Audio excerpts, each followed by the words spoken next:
que provienen de la espiritualidad superior y también de la espiritualidad común y corriente, vienen desde mucho tiempo atrás, ¿no? Hoy solamente vamos a recordar estos temas que la doctrina espírita nos enseña, desde las revelaciones dadas por el plano espiritual superior al maestro Allan Kardec, codificador de la doctrina espírita, pero que, como sabemos, antes de él cuenta la historia de que hubo otras revelaciones previas como antecedentes, como antecesores de las revelaciones propiamente dentro de la doctrina espírita.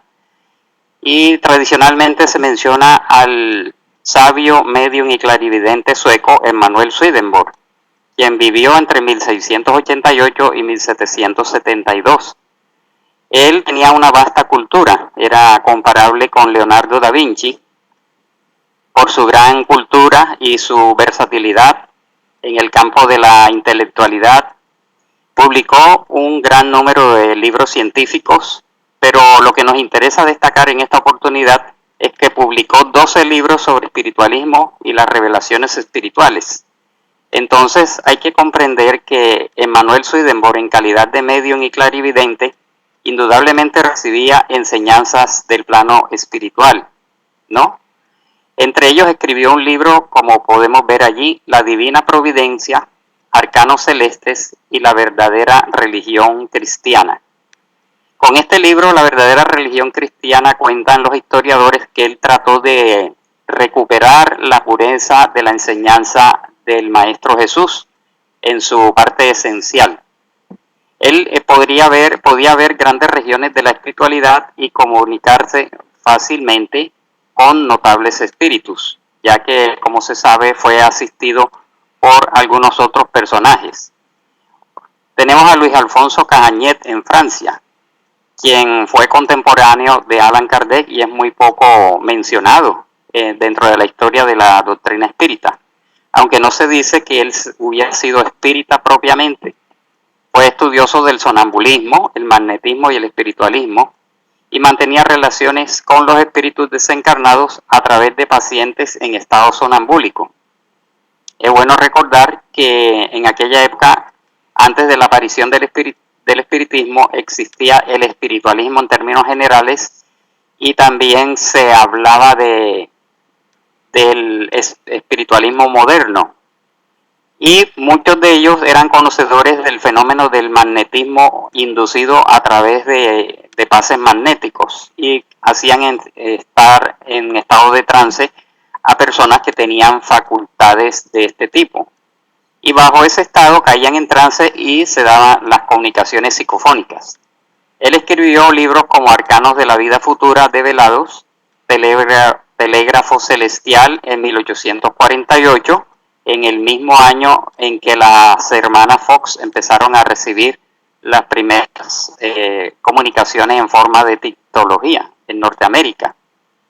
Santuario del Espiritualismo, Revelaciones de Ultratumba, un año antes de que apareciera el Libro de los Espíritus. Ya Luis Alfonso Cahagnet en la propia Francia estaba haciendo estas ediciones. Magia Magnética, Enciclopedia Magnética Espiritualista. Entonces, como vemos, él fue el fundador de la Sociedad de Magnetizadores Espiritualistas en 1848. Y se sabe que el maestro Kardec, antes de conocer la fenomenología mediúnica y después de ser el codificador, pertenecía a sociedades de magnetizadores en Francia. Entonces es muy probable que él y Luis Alfonso Cahagnet se hubieran conocido en aquella oportunidad.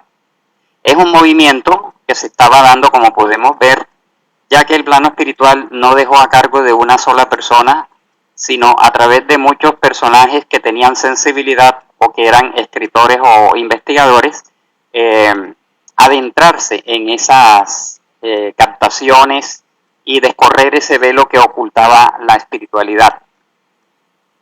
Andrew Jackson Davis en Norteamérica vivió entre 1826 y 1910. Él fue contemporáneo también con las hermanas Fox. notable médium y clarividente norteamericano. En mayo de 1845, cuando tenía 19 años de edad, se encargó de escribir una obra. Se trasladó a Nueva York y, ayudado por el doctor Lyon y el sacerdote Fishbaugh, Principios de la Naturaleza, que es una exhaustiva enseñanza espiritual y filosófica, conteniendo el concepto total del universo como unidad, la evolución, los sistemas solares, la corteza terrestre, entre otros temas, la vida orgánica y la descripción del cielo en la tierra. Indudablemente era, en cierta forma, una descripción de las realidades espirituales. Es notable entonces que en 1851 Jackson Davis escribió Filosofía del trato con los espíritus, ¿no? En plena época del espiritualismo en Norteamérica, con una información precisa de las relaciones que se pueden hacer con los espíritus, suministrada por entidades como especialmente Franklin, Swedenborg y Galeno. Entonces podemos ver allí la congruencia y la coordinación se estaba dando entre el plano espiritual y ciertos encarnados, y vemos como espíritus como Franklin, y que también participó en dictar enseñanzas a Allan Kardec, Swedenborg y el espíritu del notable médico Galeno. De Swedenborg, de Cagniet y de Jackson Davis, lo que se puede decir es que, estudiando sus obras, los investigadores destacan que en cierta forma fue una especie de precodificación, pero que muchos de los conceptos y enseñanzas que ellos transmitieron estaban envueltas en medio del misticismo, del simbolismo y prácticamente como una especie de esoterismo que ocultaba un poco las realidades de esa espiritualidad. Mas ya representaba entonces un avance dentro de este tipo de revelaciones que procedían del mundo espiritual. Y muchas de sus enseñanzas, estando envueltas en el misticismo, desvirtuaban un poco las realidades espirituales, pero ya constituían un avance con relación a los escritores o expositores del pasado, porque ya precisaban la existencia de un mundo espiritual, precisaban el tema de la comunicabilidad de los espíritus. El fenómeno de la mediunidad no era muy bien comprendido. Inducían a los médiums mediante el sonambulismo. Después viene indudablemente el periodo de la aparición de la doctrina espírita a través del codificador Allan Kardec, como ya sabemos muy bien, cuando él desde 1856 empezó a recibir las primeras invitaciones a asistir a estas sesiones mediúnicas, en las cuales él no daba mucha credibilidad, pero que posteriormente él, digamos, que accedió, como sabemos, y tuvo allí entonces las grandes revelaciones que hoy conocemos como la doctrina espírita. Ya avanzaba el movimiento espírita internacional en el Brasil, más que todo, a través del famoso medium Francisco Cándido Javier, se dan las comunicaciones del espíritu de André Luis y de Emmanuel y muchos otros autores desencarnados. Y es con André Luis, como ya sabemos, con la obra No Solar o Nuestro Hogar, la vida en el mundo espiritual, cuando empieza a precisarse más cómo es la realidad de la dimensión espiritual. Obra que ha sido traducida a numerosas, a numerosos idiomas, y es una de las obras más vendidas dentro del movimiento espírita. Es el libro La vida en el mundo espiritual o Nuestro Hogar, la obra espírita más vendida, incluso por encima del libro de los espíritus. La extensa obra del doctor André Luis, dictada a través de Francisco Cándido Javier, abarca desde 1943 hasta 1968 aproximadamente, y como podemos ver allí se destacan los principales libros dictados por André Luis, continuando con los mensajeros espirituales, misioneros de la luz, obreros de la vida eterna, en el mundo mayor, agenda cristiana, liberación entre el cielo y la tierra, en los dominios de la mediunidad, acción y reacción, evolución en dos mundos, mecanismos de la mediunidad, sexo y destino, desobsesión y la vida continua, y muchos otros libros que conocemos dentro de la literatura mediúnica. Indudablemente, la primera revelación para André Luis es el umbral.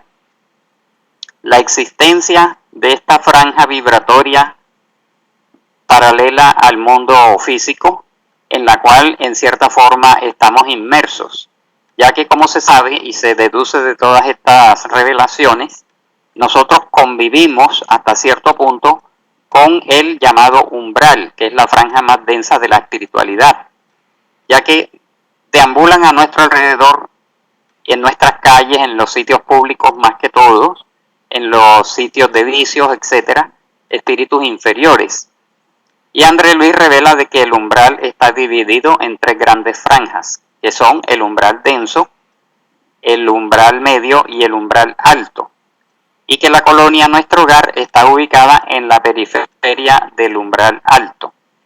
Esta primera revelación, cuando él deambula durante 8 años en estado de turbación y de erraticidad por estos parajes tenebrosos, sorprendentes, cuando él descubre que seguía viviendo, seguía sintiendo las necesidades fisiológicas, era asediado con cierta frecuencia por espíritus perturbadores, era impulsado a seguir adelante, no podía conciliar el sueño, y le extrañaba de que, estando en el mundo espiritual, cuando ya él comprendió que había abandonado el plano material, le extrañaba de que seguía sintiendo las necesidades fisiológicas como el hambre, la sed, el sueño, incluso dice que le crecía la barba.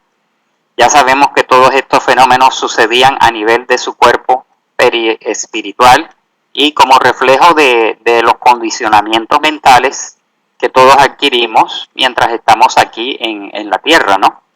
Entonces, hay una extensa descripción del umbral en sus distintas obras. Después viene la sorpresa del espíritu de Clarencio, que es un mentor espiritual que, como todos sabemos y hemos leído estas obras, lo rescatan y con la ayuda de unos enfermeros de la espiritualidad es trasladado hacia lo que él se sorprende de encontrar, esta ciudad que llaman Colonia también, pero que en realidad es una ciudad flotante en la espiritualidad. Describen que esta colonia en forma de estrella, rodeada por un círculo en su plano, en su diseño de plano, flota sobre el estado de Guanabara en Brasil. Entonces, desde allí, él se sorprende de que es trasladado hasta esta dimensión, hasta esta localidad, y es llevado, como sabemos, a un hospital en donde es internado en deplorables condiciones. Él describe muy detalladamente esto. Entonces, después del umbral, la revelación es que existen ciudades y colonias, como en cierta forma lo había descrito anteriormente Swedenborg y Cañet y Andrew Jackson Davis. Ellos habían hablado de las ciudades astrales, de las ciudades espirituales, pero las describían con mucha fantasía. Mas ya en André Luis, estas dependencias, estas edificaciones, estas organizaciones en el plano espiritual recobraron una objetividad, una claridad y una mayor precisión.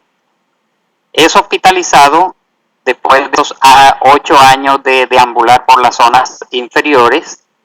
Conoce la visita del médico espiritual o los médicos espirituales, de los cuales se dice que algunos ya están reencarnados en Brasil y que algunos de los personajes que aparecen en Nuestro Hogar ya están reencarnando en Brasil y siguen allí desarrollando dentro de el campo de la medicina espírita y de las asociaciones médico-espíritas, pues ya empiezan a aparecer y a presentar unos ciertos avances. Entonces, en esta visita de los médicos espirituales, él es auscultado en su cuerpo fluídico, en lo que André Luis llama psicosoma, que corresponde al perispíritu descrito por Allan Kardec, enseñado por la espiritualidad superior. Le examinan el psicosoma, en donde él se ve sorprendido de ver cómo todos sus actos, desde su infancia, su adolescencia, su juventud y su vida de adulto, quedan allí reflejados y retratados, y que por supuesto todos los abusos que él hizo de su organismo a través de ciertas liviandades en el sexo, de las bebidas alcohólicas y ciertas actitudes del carácter, marcaron anomalías en su perispíritu que lo llevaron a una desencarnación prematura, y que de haber tenido más temperancia, él hubiera podido vivir un tiempo más. Sabemos que él murió de después de dos operaciones por obstrucción intestinal producida por un cáncer, a su vez inducido por una sífilis que él contrajo durante su juventud.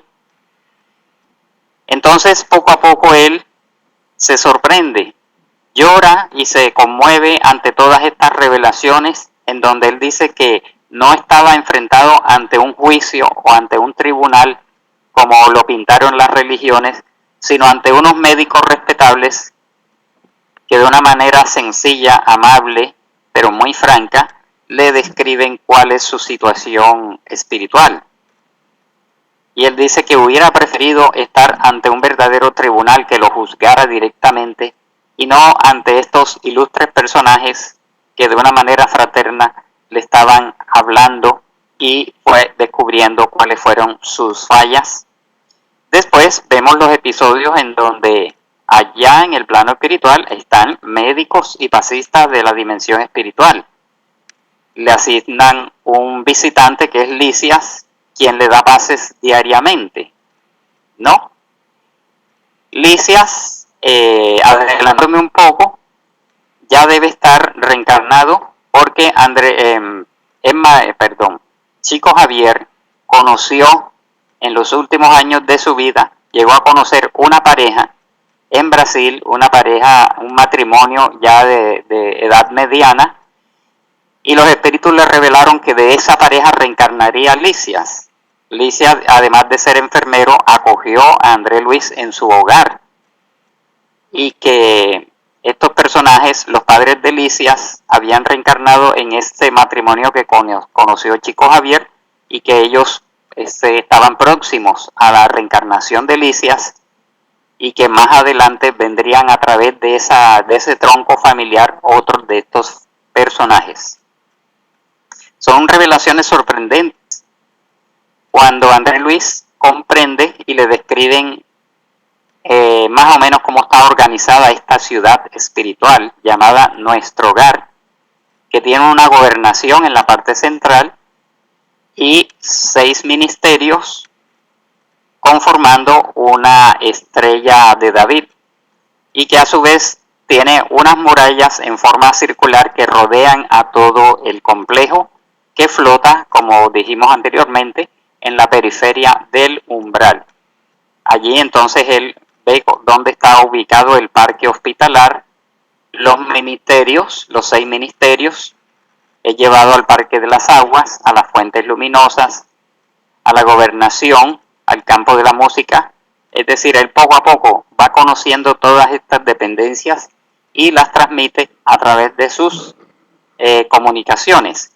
Igualmente, todos estos diseños y todas estas enseñanzas fueron complementadas con las descripciones de la médium brasileña Eigorina Cunha. Eigorina Cunha era amiga de Chico Javier, y en las noches, dada su espiritualidad, ella fue llevada en repetidas ocasiones a la colonia Nuestro Hogar para que visualizara y después dibujara todos estos parajes, estas dependencias y esta estructura ciudadana que coincidían y eran habladas por Chico Javier, quien le decía que efectivamente ella estaba siendo llevada a esta ciudad del mundo espiritual. Después vino este este libro fue llevado al cine, como todos sabemos, y gracias a los artistas gráficos pudieron concebir o trasladar a una especie de tercera dimensión la visualización de ciertos pormenores y ciertas panorámicas de esta colonia. Allí está gráficamente traducido lo que André Luis describe en palabras, lo que es la gobernación, cuyo gobernador y cuya identidad no está revelada específicamente en los libros. Hay distintas teorías al respecto de quién sería el gobernador. Y en el momento en que André Luis recibe este libro, se cuenta que ya el gobernador llevaba 114 años al frente de este importante cargo. 114 años de ingente labor, de amor, de entrega y de disciplina. Él conoció al gobernador, tuvo entrevistas personales con él por un permiso concedido a través del mentor Clarencio. Entonces, cada página de André Luis constituye una revelación de algo que la humanidad no conocía de esta manera tan clara y tan específica. Entonces vemos que a través de las obras de André Luis y de las descripciones de Heigoriña Uña, se establecen las siguientes dimensiones espirituales, que están como formas concéntricas energéticas, como las capas de una cebolla alrededor de nuestro planeta Tierra. Y corresponden a lo que los antiguos griegos habían dicho las esferas de cristal, que decían algunos que estaban alrededor de la Tierra. Y efectivamente las describen tanto André Luis como otros mediums que recibieron estas captaciones. Son descripciones que corresponden aproximadamente a unas formas esféricas, que son planos vibratorios, no son de cristal, pero son planos vibratorios, como ya entendemos, dimensiones energéticas que están alrededor del planeta Tierra. Y para sorpresa, André Luis les hablan de esferas subcostrales, ¿no? Un par de dimensiones o esferas muy tenebrosas, muy oscuras, muy densas, que vibratoriamente las ubicaron por debajo de la superficie terrestre, cosa que muchas personas no aceptan o no comprenden, mas sabemos que muchas de estas descripciones son aproximadas y que a veces los espíritus, incluso desde la época de Kardec, decían que no había que tomar tan al pie de la letra sus descripciones y que ellos tenían que tomar, digamos, que los conceptos y los términos conocidos por nosotros para hacernos comprender. Está subdividida en tinieblas y abismos, y están allí ubicados y aferrados los espíritus más bajos, más inferiores, que están asociados a nuestro planeta. Se dice que de estas zonas están reencarnando multitudes de espíritus como una última oportunidad que se les está dando antes de que nuestro planeta cambie de expiación y prueba a mundos de regeneración en este periodo de transición que estamos viviendo, y que procedentes de estas zonas inferiores, reencarnando estos espíritus que incluso algunos tenían siglos de no reencarnar, se explica el porqué de las perturbaciones sociales, políticas y morales que está padeciendo nuestra humanidad. Estamos padeciendo el contacto de estas legiones, de estos grupos de espíritus, y que la espiritualidad superior sabe por qué, como un acto de amor, se les está dando esta oportunidad. Mas para tomar contacto con la civilización, a ver si asimilan un poco más de lo que ya la civilización occidental o general ha logrado. Después viene el umbral denso o grueso, que es la región purgatorial, que es la que está a nuestro alrededor, ¿no?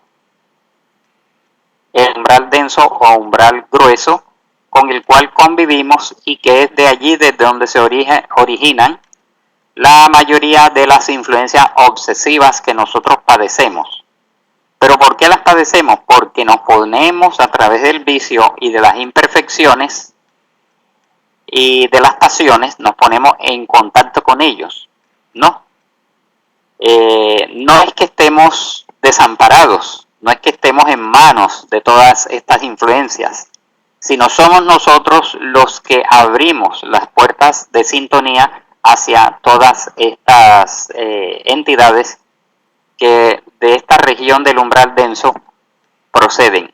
Mas si nosotros nos mantenemos en el campo, y aquí surge la moral espírita, nos mantenemos vibrando alto a través de nuestra conducta, a través de nuestro vocabulario, nuestros pensamientos y sentimientos, nos mantenemos al margen del contacto con esta franja vibratoria.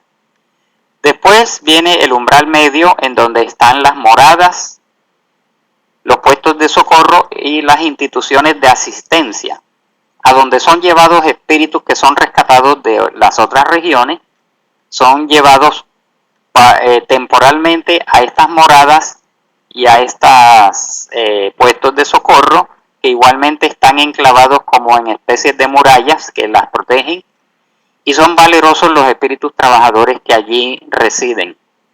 Entonces allí llevan provisionalmente a las entidades antes de trasladarlas a las colonias y ciudades que están en el umbral alto, específicamente en su periferia. Después viene la esfera del arte, la cultura y la ciencia, que como nos enseñan estos libros, están habitados por espíritus de mejores condiciones vibratorias, tanto en su parte intelectiva como afectiva. Hay que hacer la salvedad de que los espíritus que en la tierra practicaron el arte, la cultura y la ciencia, los hay de muy diversos niveles, ya que una persona puede ser artista, puede ser científico o tener cultura, y sin embargo tener una condición moral y espiritual baja o viciosa, como abundan en nuestro mundo. No, en esta esfera del arte, la cultura y la ciencia viven espíritus que, habiendo practicado estos campos, tienen unos logros espirituales que permiten que ellos puedan vivir nada más y nada menos que por una franja superior a la colonia nuestro hogar. Sus condiciones vibratorias pues permiten que ellos estén en estas dimensiones. Después viene la esfera del amor fraterno universal, en donde, como su nombre lo indica, ya está habitado por espíritus de un nivel de fraternidad y de amor superior a los anteriores, ¿no?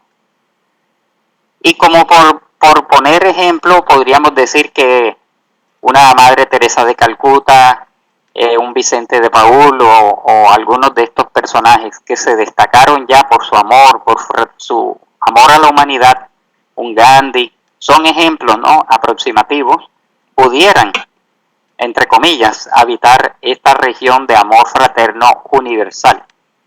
Finalmente, más adelante está la esfera de las directrices del planeta, espíritus aún más superiores. Guanábara está en Río de Janeiro, escribe Sonia, gracias. Hay comentarios aquí de los participantes, muchas gracias. Entonces, la esfera de las directrices del planeta son espíritus que trazan las directrices del planeta, pero obedeciendo a las directrices superiores del Maestro Jesús para el desenvolvimiento de nuestra humanidad.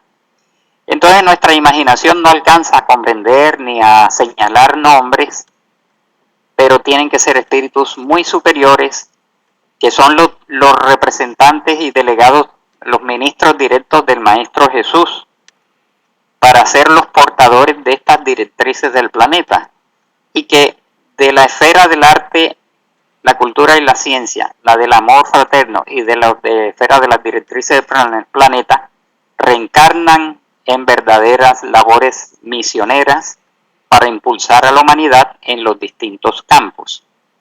Quiere decir que los espíritus que trazan directrices del planeta reencarnan como grandes misioneros muy de cuando en cuando para impulsar a nuestra humanidad. Y que también de las otras esferas anteriores proceden misioneros de menor nivel o de menor categoría para hacer ciertos impulsos particulares, como guías y mentores particulares o locales o de envergadura cada vez más colectivas. Finalmente habla de la esfera abierta hacia el infinito, espíritus vencedores de todas las etapas terrestres, ciudadanos del universo, que son espíritus que están muy por encima de las ataduras, de las vinculaciones y de las condiciones propias de nuestro mundo, y que se consideran ciudadanos del universo y que forman comunidades superiores, directrices de los mundos, de los sistemas solares, de las galaxias por supuesto, y ya sabemos que nuestro mentor general es el Maestro Jesús, guía, modelo, gobernador y conductor de nuestra humanidad. Son sorprendentes todas estas revelaciones que proceden de la espiritualidad. Entonces, vemos aquí un diseño aproximativo de esta medium brasileña con la ayuda de Chico Javier. Ella le mostraba los diseños, él daba su aprobación o daba algunas indicaciones. En donde allí, a la estrella que se ve al lado derecho, está representada la colonia Nuestro Hogar y las demás esferas hasta la última. Entonces, son muchas las revelaciones que André Luis describe entonces ya lo que es el proceso de la desencarnación, que después fue complementado por otros espíritus como el hermano Jacobo y la hermana Otilia González, quien también describen posteriormente cómo es el proceso de la desencarnación, que ningún autor en la historia había descrito, ni siquiera los precursores de la doctrina espírita. Nos revela André Luis el estado de turbación que había sido mencionado tangencialmente en los libros de Platón, transmitiendo enseñanzas de Sócrates, el estado de turbación, los espíritus sufrientes, los espectros, que eran espíritus que eran vistos por ellos como sombras, rondando en los cementerios. Pero es André Luis quien revela lo que es la turbación en una forma más vivencial, ya que en la codificación espírita está planteado el tema de la turbación espiritual, y que en André Luis duró aproximadamente 8 años, pero que a pesar de ser turbación, él tenía conciencia de lo que estaba pasando a su alrededor. La descripción del umbral, la descripción del médico espiritual, las colonias actuales, y vemos como, por ejemplo, hay un personaje, la hermana Veneranda, procede de una colonia espiritual superior, y la madre de André Luis, que lo visita ocasionalmente, también procedía de una colonia espiritual superior. Y terminamos comprendiendo a lo largo del tiempo y de las distintas obras que hay ciudades y colonias espirituales en torno a todo el planeta, pero que tienen diversos niveles de acuerdo a los niveles evolutivos de cada país y de cada continente. Y que no hay país, no hay ciudad que tenga un desamparo, sino que su relativa organización, ya sea como puestos de socorro, como moradas o como colonias propiamente dichas, que reflejan en cierta forma el estado cultural, intelectual y moral de cada país. Por lo tanto, una colonia espiritual que rija, por ejemplo, Alemania o alguna ciudad de África o algún país africano, no va a tener idéntico nivel espiritual de una colonia espiritual en Brasil, en Francia, y que todo va a depender, aunque este es un campo bastante desconocido. También vemos allí cómo André Luis describe la organización y la administración de la colonia espiritual, en donde cada ministerio está dirigido por 12 ministros,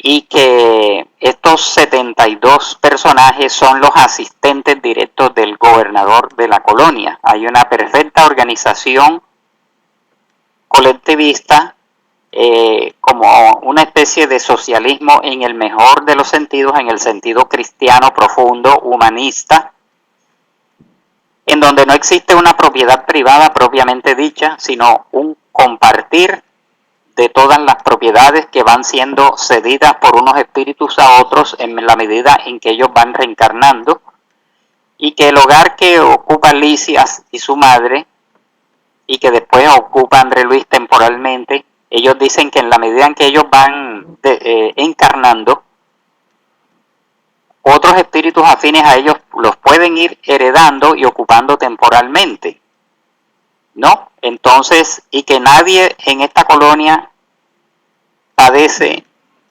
de lo necesario, ya que es la gobernación la que distribuye, de acuerdo a los méritos y a las necesidades, lo que cada espíritu y cada hogar de esa ciudad requieren, y que a pesar de todo, nadie sufre por carecer de lo básico. Todos disfrutan de lo básico, nadie padece por eso, pero que hay una moneda que es el bonus hora, y que los espíritus que acreditan bonus horas, que es una acumulación de trabajo, de servicio a los demás, les pueden dar opciones de adquirir ciertas facilidades y condiciones un poco por encima de los demás. Mas esto es regido desde un punto de vista moral y fraternal. Están los ministerios y una perfecta vida social en donde se respira fraternidad, donde se respira amor y equidad, justicia por encima de todo, pero que también en esta colonia habitan espíritus sufrientes, espíritus en condiciones deplorables, más ellos están recluidos, por ejemplo, en las cámaras de rectificación de los hospitales del parque hospitalar de esta ciudad. Más la vida social es intensa, hay distracciones, hay arte, hay ciencia, hay vacaciones, hay paseos, hay espíritus que requieren del sueño, hay otros que no requieren dormir, y que para ellos el descanso constituye pasear, practicar un arte, cambiar de actividad, etc. Y que el alimento es el amor, más que todo, además de las energías que aprenden a recibir a través de los pases, de los procesos de la respiración y de la oración. Existen las defensas contra el mal. Después aborda André Luis el tema de la alimentación espiritual, que el alimento principal es el amor, pero también, como dijimos, los pases, la oración y los ejercicios respiratorios constituyen la alimentación de los espíritus desencarnados. El sueño habla de los que duermen, y el pase dado a través del soplo son distintas revelaciones que hemos leído ampliamente y que no vamos a dilatar en virtud del tiempo.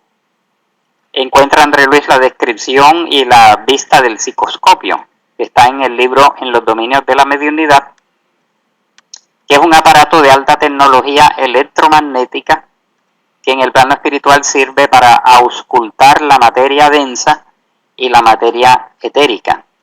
También puede auscultar las condiciones del periespíritu de las personas, y André Luis logra utilizarlo y queda maravillado ante este invento entre tantos otros aparatos que existen en el mundo espiritual. Entonces, se nos habla de la máquina divina, que es el cuerpo físico. Está la descripción del fenómeno de la psicografía, la función de la glándula epífisis en sus diversas obras, el desarrollo mediúnico, cómo se opera, y ante todo cómo es el proceso reencarnatorio, descrito en los misioneros de la luz. Allí está cómo es el proceso reencarnatorio paso a paso. Está el fenómeno del vampirismo espiritual descrito en las distintas obras, como los hogares edificados en bases espírita cristianas, en donde se practica el amor, la fraternidad, se constituyen en oficinas, acá en el plano material, en oficinas delegadas de la colonia Nuestro Hogar o de otras colonias. También está la descripción de la obsesión, complementando las enseñanzas de Allan Kardec o de los espíritus que dictaron estas obras. La representación gráfica de la máquina divina, en donde se integra espíritu, periespíritu y cuerpo físico, con el complemento que hace André Luis sobre el campo mental, que algunos llaman cuerpo mental, pero que básicamente André Luis lo describe como un campo mental, como emisiones de la mente que sustentan al periespíritu y este a su vez sustenta al cuerpo físico. Es una maravillosa enseñanza que encontramos en estas obras. Y en la epífisis es descrita como la glándula de la vida mental. Conserva la ascendencia sobre todo el sistema endocrino. La epífisis, muy poco estudiada por la ciencia médica, desde un punto de vista material solamente, digamos que ignoran los médicos y científicos del plano material que esta segrega hormonas psíquicas o unidades de fuerza que van a actuar de manera positiva en las energías sexuales, en las energías generadoras. Preside los fenómenos nerviosos de la emotividad como órgano de elevada expresión en el cuerpo etéreo o psicosoma. Y la epífisis contiene la recapitulación de la sexualidad y el examen del inventario de las pasiones vividas en otra época que reaparecen en la presente reencarnación bajo fuertes impulsos. Lo dice el mentor Alejandro en el libro Misioneros de la Luz. Es una de las tantas revelaciones que en alguna otra ocasión se puede hacer una conferencia. Y la descripción de los tipos de matrimonios. André Luis describe en el libro Nuestro Hogar, capítulo 38, cómo se dividen los matrimonios en la tierra. Los matrimonios por amor, los matrimonios por fraternidad, los matrimonios por deber y los matrimonios por prueba o expiación y prueba. Y dice que estos tipos de matrimonios de abajo hacia arriba son los que más abundan. Los matrimonios por prueba son los más abundantes en la tierra. Después vienen los matrimonios por deber, los matrimonios por fraternidad, y los que menos abundan en la tierra son los matrimonios por verdadero amor, en donde se integran entidades que tienen una gran afinidad, una gran proximidad, un gran amor entre ellos, y que constituyen la máxima afinidad. Forman hogares ejemplares, hogares estables, y son dichosos cada vez que se encuentran en cada reencarnación. Brevemente, los matrimonios por fraternidad son espíritus que, aunque tienen un alto nivel espiritual, acuerdan por fraternidad unirse y conformar determinados hogares para desarrollar, por ejemplo, una misión, una labor en beneficio de esa comunidad o de ese grupo familiar. Los matrimonios por deber abundan un poco más que los anteriores. Son rescates de compromisos abandonados o descuidados o mal llevados en vidas anteriores, y los matrimonios por expiación y prueba son verdaderos suplicios para quienes los conforman, pues aunque pasan por la etapa del enamoramiento, con el transcurrir de los años van aflorando esas vibraciones, esos estados emocionales y espirituales traídos de vidas anteriores, en donde la pareja, los componentes de esta pareja se hicieron daño en vidas anteriores, y que si no ponen por encima el deber de cumplimiento, el encargo que trajeron, pueden terminar en infidelidades, en traiciones, en rupturas, en divorcios y tantos desastres que hoy vemos en la humanidad. Mas ya los matrimonios por deber y por fraternidad son mucho más estables, y por supuesto los del máximo nivel de afinidad, los matrimonios por amor. En realidad son muchas las enseñanzas que contienen las obras de André Luis. Hemos querido presentar esta rápida síntesis, y de esta manera entonces concluimos esta exposición por el día de hoy y quedamos disponibles para alguna pregunta, alguna inquietud o complementaciones. Gracias.